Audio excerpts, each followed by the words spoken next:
It's a very beautiful morning, guys. Oh, ni jioni. Takuwa show ni jioni. Ma! Hebu sikia hii joke.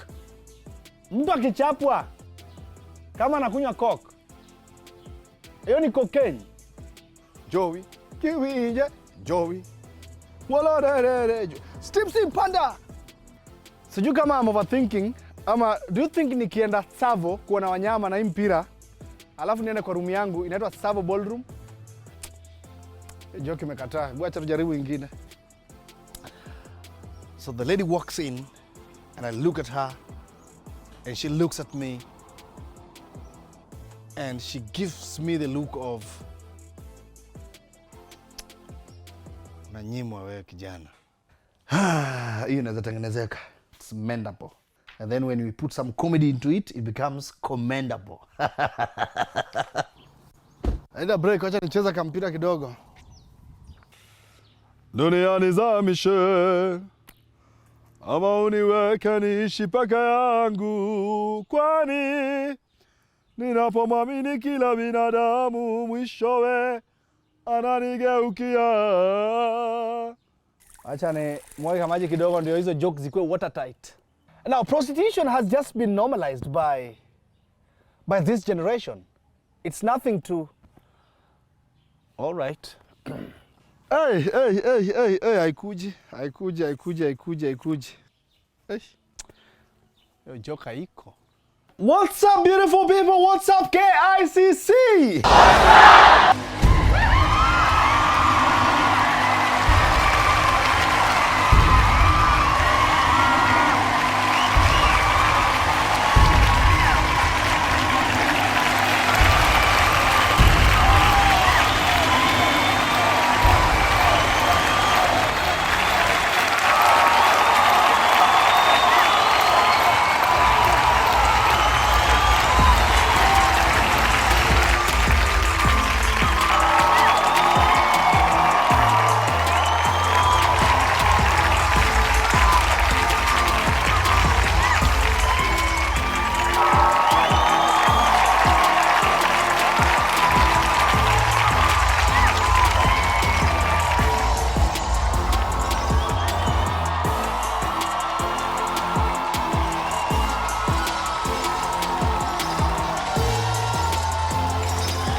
What's up?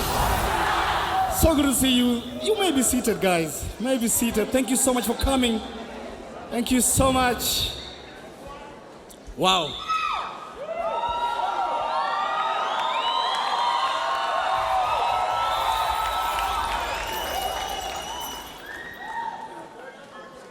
Kenyans, shida zenu inakuanga wapi? Emotional decision makers. Let me tell you something. If we want to grow as a country, first of all, we must start thinking. Sawa sawa? Tell your neighbor, thinking. We are emotional decision makers. Hey, Kasmuel Makoure. Yo kizungu. Hey, huyu atakuwa rais. I can only compare him to Martin Luther King. Ameanza kuwa too much. Ako interview zote. Uko Citizen, uko NTV na bado unaoga uende Al Jazeera.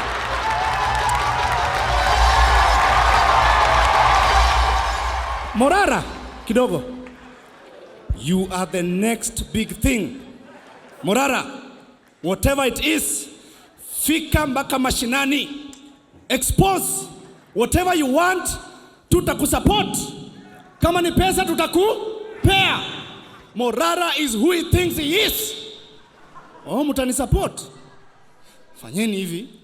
Ile kidogo mko nayo, leteni. Kumbe ni mkora pia huyu.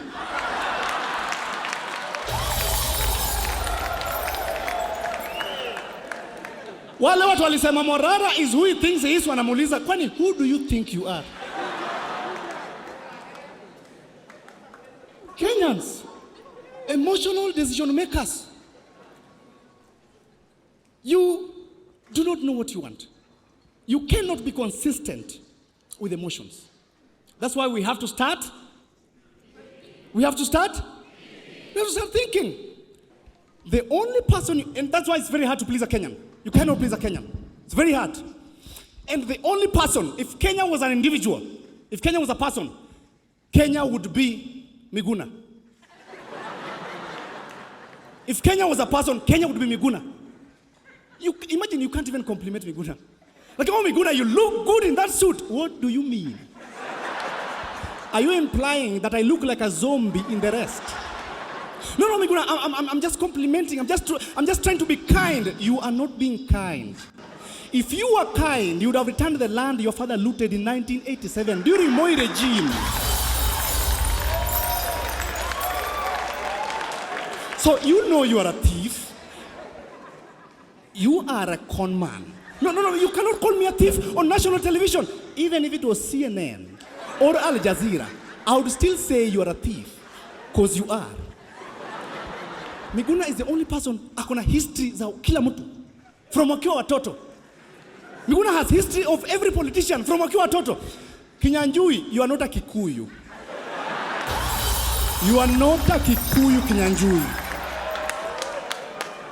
Kinyanjui, when you were in class 6 at Kindu Primary School, you hit your teacher with a stone and she got paralyzed. That's how you ran away and found yourself in Nyeri. You are not a Kikuyu, you are Derek Odero.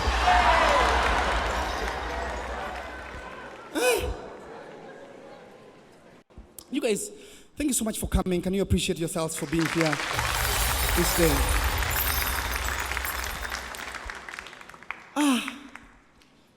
Hey.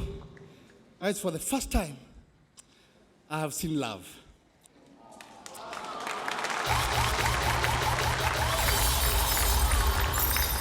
The first time I have seen love. It's so nice to see. For the first time, my mom watches me perform for the first time.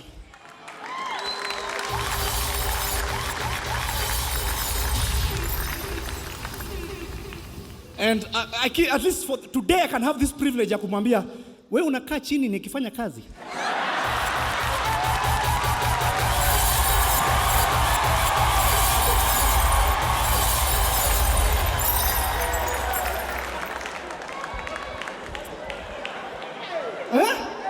Unakaa chini nikifanya kazi.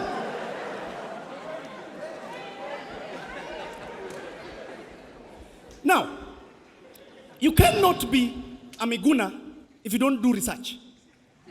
Ukiwa comfort zone, you can't do it at comfort zone. Comfort zone is very dangerous. Very dangerous. That's the reason why Kenyans wakiangukianga word moja, mnataka kuimaliza. You can't research. Oh, demiwa, mukaimaliza.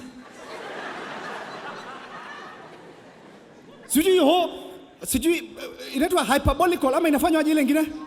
It's so dire. It's so diabolic. Wakenya mkiangulia kitu moja mnaimaliza. That is why as an artist kama wewe ni msanii unafaa ujiulize maswali sana Wakenya wakikupenda, because if they love you so much next week vivyo hivyo. Mkenya akipenda ngoma yako next week hakuna mtu anataka kuisikia. Ole Dumare mulimaliza na 7 days. Yani ukiscroll TikTok, oh baba, saa zingine, oh baba, yoga, oh baba, oh baba, oh baba, oh baba, yoga, me oh yoga.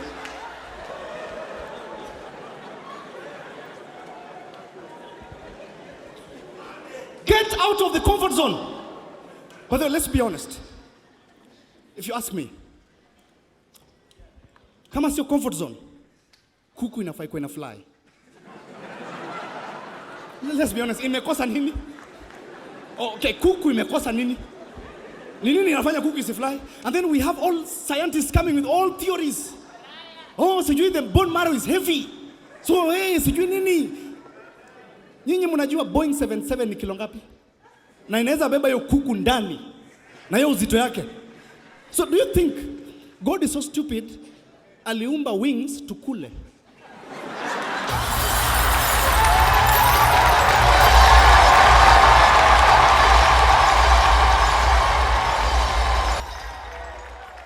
Mungu alitumbia wings tukule? No. Comfort zone. Okay. Mbona mbuzi haina mbio same na swara? Okay, what's the difference? Difference ni gani? Zote ziko na miguu nne, si ndio? Ziko na pembe, ziko na mikia. Shida iko wapi? Comfort zone. And you know why? Because swara is a prey. So adaptation. Inakimbizwa kila wakati simba, nini. So iko physical fit. Okay. Swara ni mbuzi Kalenjin.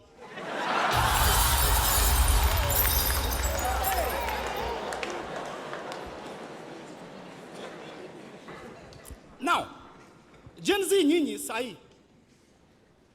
I think watu wanasemanga wao sijui Kenyans, sijui Gen Z ndio wamekapitia.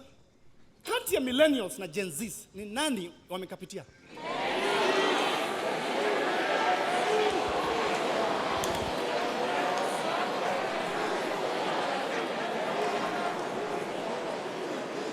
Gen Z.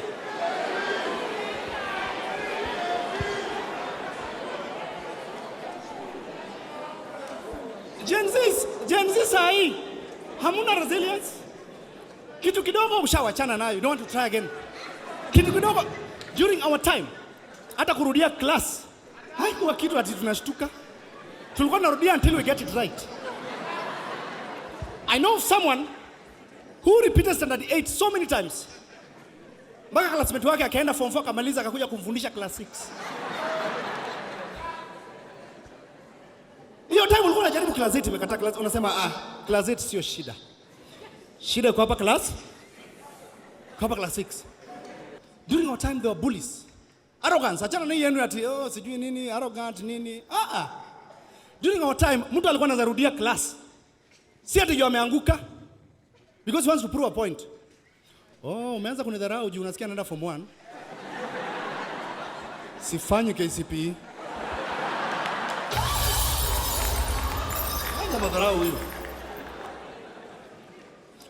So when I was in school, I was in choir. I used to sing, and I was a soloist. When I imba, ambia watu nini, so I was a soloist. So there was a teacher called Mr. Kwatha.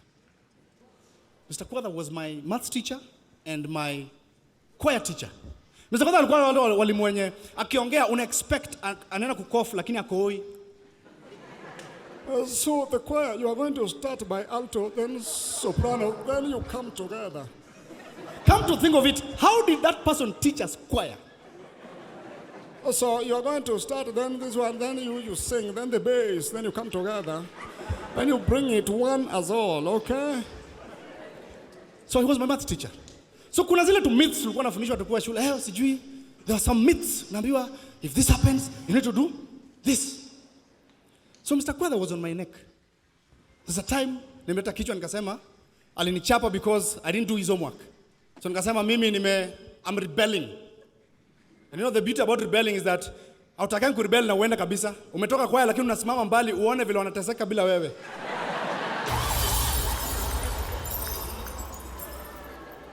So nimesimama kando wakakuja. So the choir, where is your soloist? The teacher is there. Oliver, can you come and sing? Mwalimu, me I've left choir. So why have you left choir? I've left choir because you beat me unfairly the other day, so me I don't want this thing anymore. So you're leaving choir 2 days to performance. Okay, the rest of you, let's do this. Just start your part. And when his part reaches and is quiet, we will convert every second into canes.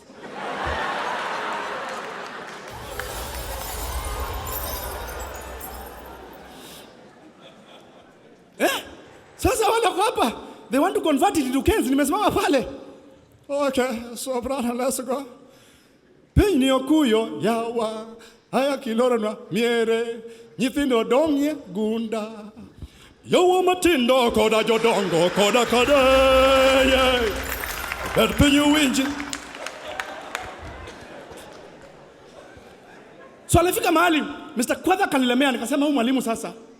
Ni nini? What punishment can I give him? So kulikuwa na hizi vitu za mwalimu akikuchapa. Chukua hiyo kiboko, paka magadi. Alafu kesho meno yake itaoza. Tena unajiuliza sasa meno yake kioza inanisaidiaje? Sasa nipiga na hiyo meno yake imeoza. Mwalimu akikuchapa, hiyo mahali amechapa, chukua mavi ya kuku paka. Alafu atakufa. Akasema bas. Huyu tunafaa tumuue sasa huyu. So Saturday nikasema sasa Mr. Kwadha, this is the end of you. Mr. Kwadha lazima tummalize. Kanichapa nikafanya nini? Kaenda nyumbani mavi ya kuku. In fact hata nikasema hata sifanye homework, si anakufa.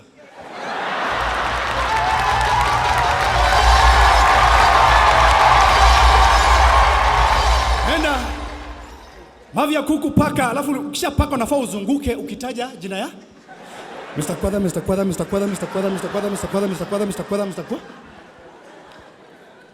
Kapaka. Mpaka kale ka guilty ya kuua ikaingia. Sasa nimefanya nini jamani? Mbona nimeua? So the following day, very early in the morning, I go to school. Hata sijabeba kitabu because after all tunafaa tuchange.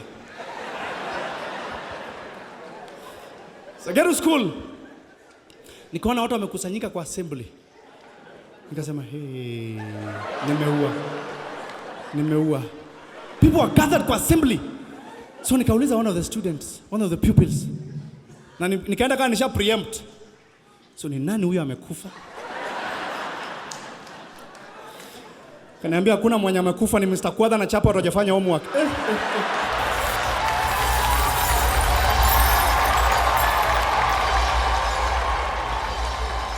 Hatuwezi endelea kama sijawapigia story. We cannot continue because this is actually one of my favorite highlights at the university. There's this restaurant I used to go to. They had two counters. One where you pay and the other one where you get the food from. So after quite a while nika-observe, nikagundua hawa watu by the way hawana point of sale, wanatumia paper receipts. So I went and bought my own receipt books. So what I would do is bill myself at the hostel. Chapati tatu, ndengu. Beef pilau. I would write that. I would bill myself at the hostel, then go straight to the service counter the moment I arrive at the restaurant. I nilikula bure. Food was free. I enjoyed. I became extravagant. Nikaanza hata kula 4 meals a day. I even joined a gym because food was not a problem. I enjoyed for over 8 months kabla nishikwe, which is a story for another day on how I got caught. But then again, I asked myself baadaye, do you want to tell me that ni mimi peke yangu nilikuwa nafanya hiyo kitu? So what if many other people were doing the same? Because this is a university that has over 40,000 people. You cannot tell me that it's only I who could think of such a crazy idea. You know, I even got to a point where I scaled the business and started reselling that food as a side hustle. So people would send me, give me their monies, and then I just bill myself, go straight, bring their foods as takeaways. So how much money was this restaurant losing from this act and many other people that were doing that? How many restaurants out there are losing money just because they don't have a point of sale? And I know one would ask me, why would they just have a point of sale? But then I came to understand that back in the days, setting up one was an expensive affair. First of all, you needed technicians who had to train you for months. You'd pay them a fortune, and let's not even talk about the price of the hardware. And I'm happy we have a solution. I'm glad this company called Odoo has made it very simple for everyone to run their businesses using the right systems like the Odoo POS for restaurants. Like, where on earth do you have a POS that you're setting up for yourself?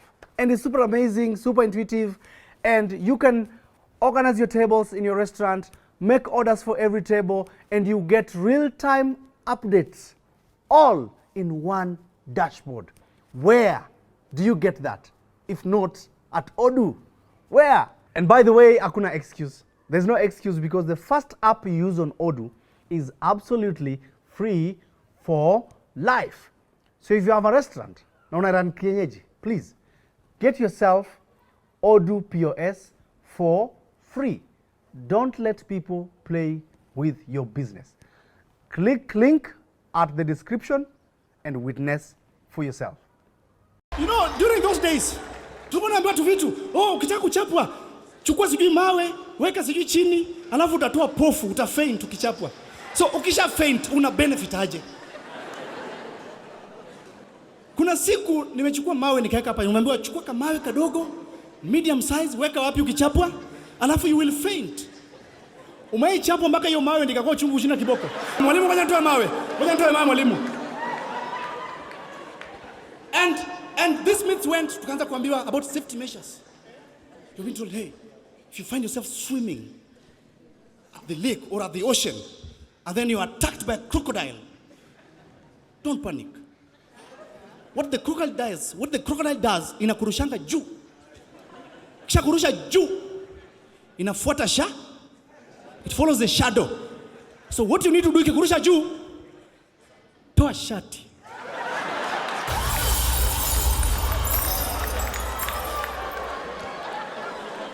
Toa shati. Kitoa shati, itaona shadow ya shati alafu. So swali ni, ukitangulia shati kuanguka. They told us, if you go to the forest, pythons are likely to be there. So what do you need to do? The python will come and coil you up. If it coils you, it breaks your ribs, and then goes back, imeze lubricant, alafu kuje kume. Like hata nyoka ilikuwa najua kitambo that for you to swallow head, you need lubricant. Now,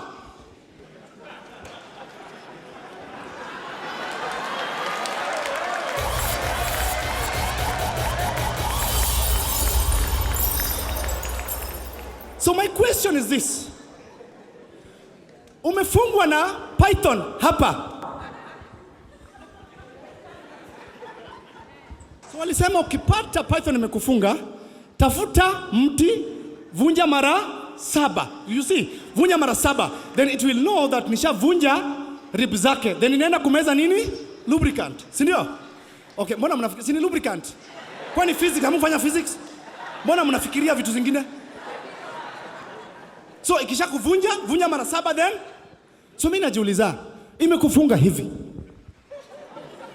Unatoa mti wapi? Ama alikuwa anaongelea mti gani?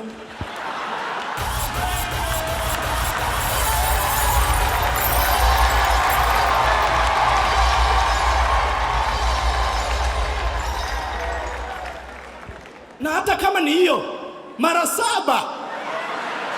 Kwani watu wa kitambo mlikuwa mara 7. 1, 2, 3, 4 na bado imebaki. Wahenga. And so it made me start researching about snakes and everything, and I found out that black mamba is among the most venomous snakes in the world. Black mamba kills in only 30 minutes. 30 minutes, pa! So it means for you to survive a black mamba bite, inafai kuumia ndani ya hospitali. You need to know it is going to bite you, then you admit yourself for the bite. Okay? In fact, the only way you can survive a black mamba bite ni kama wewe ndio umeyuma. 30 minutes. Maybe if you can survive, labda tuseme private hospital. Maybe private hospital. Public hospital, you have 30 minutes to die. Ukuja, hey, askari, ngoja kitoko, hebu tulia kwanza madam, tulia. Nini imefanyika? Nilikuwa nimetumwa kutafuta kuni, alafu nikaona kitu kinakaa kamba, nikaenda kushikashika hivi, kumbe ni nyoka kaniuma. Hey Tobias, ini mupi hebu kuja usikie hii. Ati nini imefanyika? Nilikuwa nimeenda kutafuta kuni, alafu nikaona kitu kinakaa kamba, nikaenda nikashikashika, kumbe ni nyoka kaniuma. Sasa utaenda pale kwanza, ule madam ako pale kwa kona, sawa? Excuse me. Shida iko wapi? Nilikuwa nimeenda kutafuta kuni, alafu nikaona kitu kinakaa kamba, nikaenda kushika kumbe ni nyoka kaniuma. Aya, so kwanza utaenda uchukue kitabu pale. Nimetumwa hapa nikuja nichukue kitabu. Kwa nini? Kwa sababu nimeumwa na nyoka. Nini ilifanyika? Okay. Nilikuwa nimeenda kutafuta kuni, alafu nikaona kitu kinakaa nyoka kamba, nikaenda kushikashika, kumbe ni nyoka. Haya, chukua kitabu, enda ulipia pale 150. Enda lipa. Unaambiwa toka hapo, inanga network. Okay. Haya, pay bill weka, kuja. Sasa, wewe unasemaje? Nilikuwa nimeenda kutafuta kuni, alafu nikaona kitu kinakaa kamba, nikaenda kushikashika, kumbe ni nyoka kaniuma. Ingia pale upimwe weight. Nipimwe kilo kwa nini? Sioni kama nafaa nipimwe kilo kwa sababu hii ni emergency. Naona hata kama nimebaki na dakika 7 mimi niende. Unajua sisi tunafuata tu ratiba, sisi tuko kazi. Sasa the earlier the better. Nenda pale kupimwa. Wait. Ule wa waiter kupimi direct. Anaweka ile pressure. Akiwekanga. Kwani ni nini ilifanyika? Nilikuwa nimeenda kutafuta kuni, alafu nikaona kama nikaenda nikashika kumbe ni nyoka. Maliza, pima kg, pima BP. Enda pale, ingia pale room 4, hapo ndo kwa daktari. Unaingia unampata. So, wewe ndio Rispa? Ni mimi ndio Rispa. Umesema nini ilifanyika? Mimi hata naona tu unitibu direct kwa sababu wewe ndio daktari. Nataka tu unitibu. Unajua nilikuwa nimeenda kutafuta kuni. Nimebaki na dakika 2 peke yake lakini nilikuwa nimeenda kutafuta kuni. Nikaona kitu nakaa kamba. Nikaenda nikashika hivi. Kumbe ni nyoka. Sio nyuki.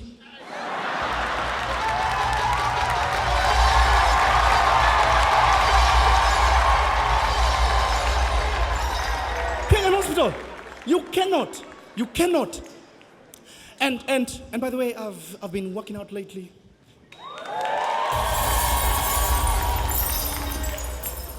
Now, hakuna mahali inakuwa na procrastination kama working out.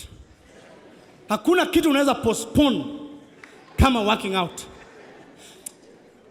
Hii naona nikianza kesho asubuhi. Kesho lini? Kesho ni Thursday. Wacha tuanze Monday ndio ikuwe rahisi kuhesabu. Monday 28th. Wacha tufanye tarehe moja nikuwe round figure. 20th of December. Si kitu tumoja tu Januari ndio nihesabu mwaka nijue nimeenda miaka ngapi. Working out is the only thing that haina shortcuts. There are no shortcuts when it comes to working out, bringing down your calories and toning. There's no shortcuts. Kiambia 1 meal a day, it's 1 meal a day. Kiambia you need to do cardio thrice a week, you need to do it. Workout haina.